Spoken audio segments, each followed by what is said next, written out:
കോട്ടയത്തേക്ക് Toby Johnson ചേരുന്നു. Toby, കോട്ടയത്ത് എങ്ങനെയാണ് യാത്രക്കാർക്ക് ക്ലേശങ്ങൾ ഉണ്ടാകുന്നുണ്ടോ? ബസ് സർവീസ് നടക്കുന്നുണ്ടോ?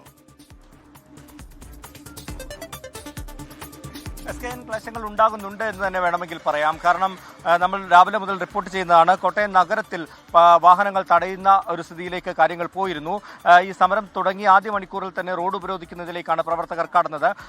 അതിനുശേഷം വലിയൊരു പ്രകടനം കോട്ടയം നഗരത്തിൽ നടത്തി. ഇപ്പോൾ നമുക്ക് കാണാൻ സാധിക്കുന്നത് പല സ്ഥലങ്ങളിലും തുറന്ന ഷോപ്പിംഗ് മാളുകളും അതുപോലെ തന്നെ മറ്റ് സ്ഥാപനങ്ങളുമെല്ലാം പ്രവർത്തകരെത്തി അടപ്പിക്കുന്ന ഒരു കാഴ്ചയാണ് നമുക്ക് കാണാൻ സാധിക്കുന്നത്. നിർബന്ധപൂർവ്വം അടക്കണം. ഇപ്പോൾ ഞാൻ നിൽക്കുന്നത് ലുലു ഹൈപ്പർ മാർക്കറ്റിന്റെ മുന്നിലാണ്. ഇവിടെയും സമരാനുകൂലികൾ എത്തി ഇത് അടയ്ക്കണമെന്ന് ആവശ്യപ്പെട്ടു. അവരിന്ന് ക്ലീനിംഗ് ജോലികൾ മാത്രമാണ് ഇവിടെ ചെയ്യുന്നതെന്ന് സമരക്കാരെ അറിയിച്ചിട്ടുണ്ട്.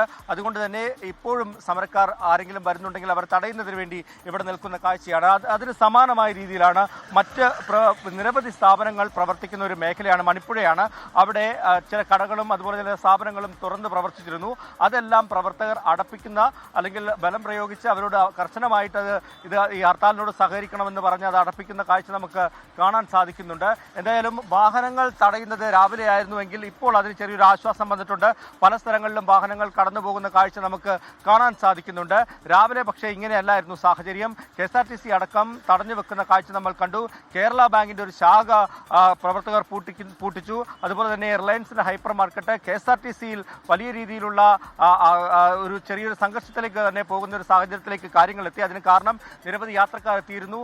ബസ്സുകൾ അവിടെ സർവീസ് നടത്താനുണ്ടായിരുന്നു. അപ്പോൾ അതൊന്നും സാധിക്കില്ല എന്ന് കർശനമായി ഹർത്താൽ അനുകൂലികൾ പറയുന്ന കാഴ്ച കണ്ടു. അതിന് തൊട്ടടുത്തുള്ള ഒരു ഹോട്ടൽ ബലം പ്രയോഗിച്ച് പൂട്ടിക്കുന്ന ഒരു കാഴ്ചയും നമ്മൾ കണ്ടു. അങ്ങനെ ആദ്യ മണിക്കൂറുകൾ പിന്നിടുമ്പോൾ 11 മണിയോട് അടുക്കുമ്പോൾ ശക്തമായിട്ടുള്ള പ്രതിഷേധം തന്നെയാണ്. നമുക്കിപ്പോൾ ദൃശ്യങ്ങളിൽ കാണാം.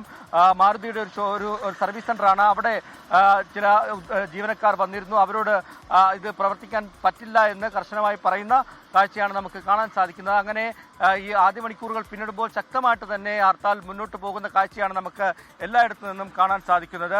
പാമ്പാടി അതുപോലെ തന്നെ കടുത്തുരുത്തി തുടങ്ങിയ സ്ഥലങ്ങളിലും ഈ റോഡ് തടയുന്ന കാഴ്ച കണ്ടു.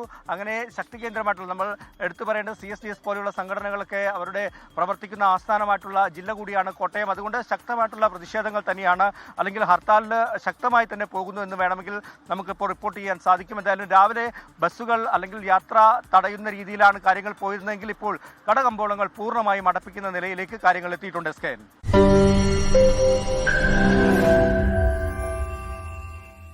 ലോകത്തെവിടെയായാലും ഏത് സമയത്തും 24 വാർത്തകളും ഓഗ്മെന്റഡ് റിയാലിറ്റി പാക്കേജുകളും എക്സ്പ്ലെയിനറുകളും വിശദമായി കാണാൻ ഞങ്ങളുടെ YouTube ചാനൽ നിങ്ങൾക്ക് സബ്സ്ക്രൈബ് ചെയ്യാം.